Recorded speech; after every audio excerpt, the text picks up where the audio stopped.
Hello, this is Miss Garcia from Williams Middle School, and today we are going to start talking about our acting unit that we're going to be starting. And today, as a matter of fact, we're going to talk about vocabulary and how to choose a monologue.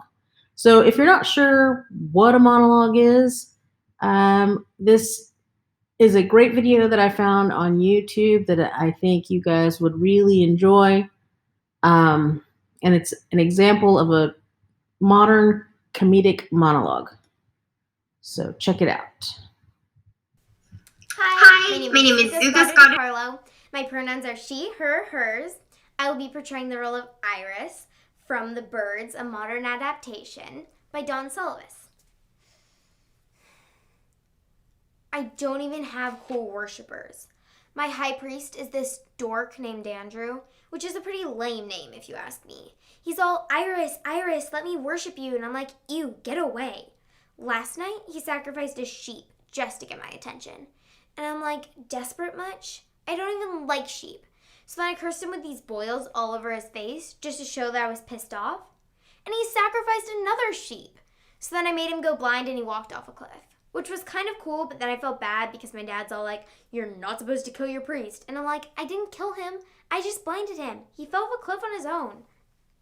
But then I felt so bad. I went to Hades and I'm like, can I have my priest back? And Hades is all like, okay, as long as you give me the souls of the firstborn of a dozen of your worshippers. And I'm like, fine, whatever. So now I got Andrew back, but he's like horribly disfigured from the fall where all the rocks hit his head. And he still has all the boils and he's blind. And he's supposed to be my earthly representative, right? And now he thinks I've raised him from the dead, so he thinks he's got to sacrifice a whole herd of sheep. And I'm like, enough with the sheep! Except now he can't even find the sheep because he's just stumbling around in the field with all these broken bones because Hades didn't bother fixing him up at all, So he's got one arm that's like pulverized, hanging limp from his shoulder.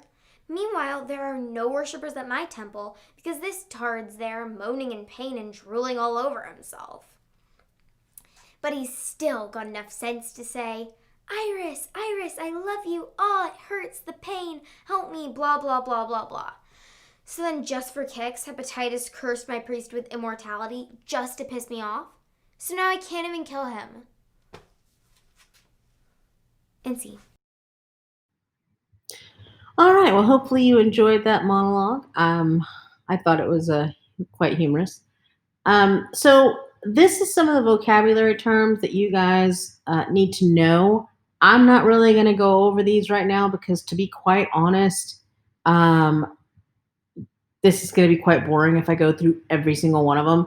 But not only that, this is just a reference for you because some of the words that I'm going to use or we're going to use in this acting unit, you may not be very known to you. So this is something that you can look back at and just to kind of get an idea of what it is exactly that we are talking about. Some of this stuff you probably have already learned, like stage left and stage right, but just in case you need it to be reminded, it's in there.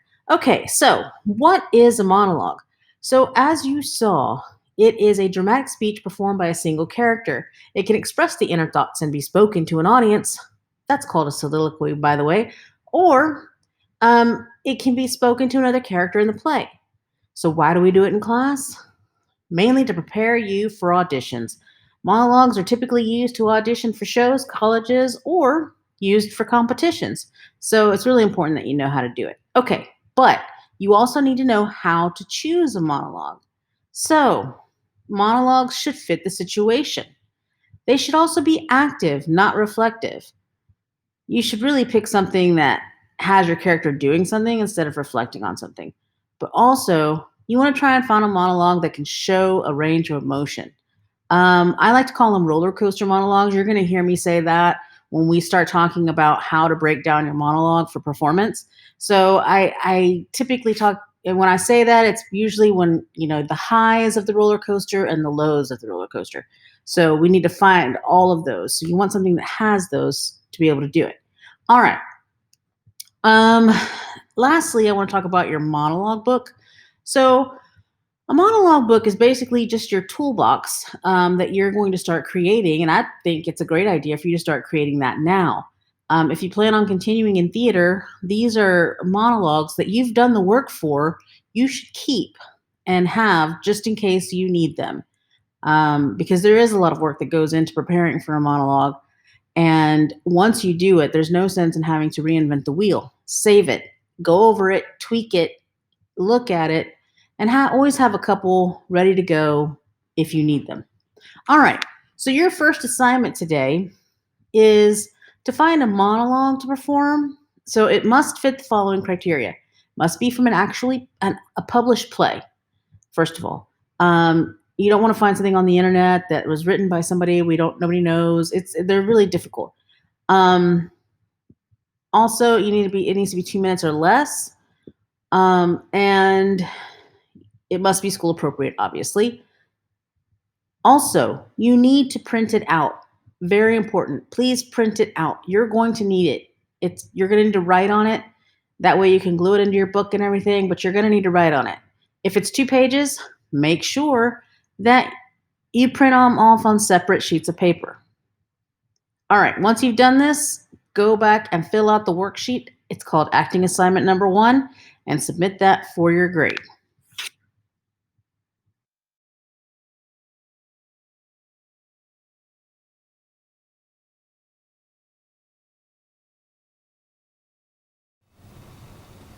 Hi, I'm Nadia Wilemski. I'm 16 years old, and I will be performing one of Echo's monologues from her play Eleemosynary. Glunch. Glunch, Glunch. I knew I was right. Glunch is such an easy word. What's his word? Donzel? I should have had Donzel. That's not fair. He guessed. He guessed and got it. I could kill him. Yes, ma'am, I'm ready. Palinode? Palinode, great. I love that word. Palinode. Thank God I deserve it. I've had too many hard words and he's guessed on too many. Palinode. A poem in which a poet takes back something he said in another poem. Palinode. Palinode. Palinode. This can't go on forever, buddy. I'm going to crack you like an egg. What's this word? Ovoviviparousness? I know that! I know it! He's guessing. I know he's guessing. Oh my God, please just let me win. 5 minutes. Just 5 minutes where all the lights are on me and I'm the most famous child in America. And then you can throw me back in the ocean with everybody else. I don't care. I'll be one with the rabble, the hoi polloi, the clam jam fry, the... What? Excuse me, could you repeat the word, please? Clam jam fry? She asked the exact word I was thinking of. Clam jam fry. CLAMJAMFRY. Clam jam fry. I know everything in the whole world.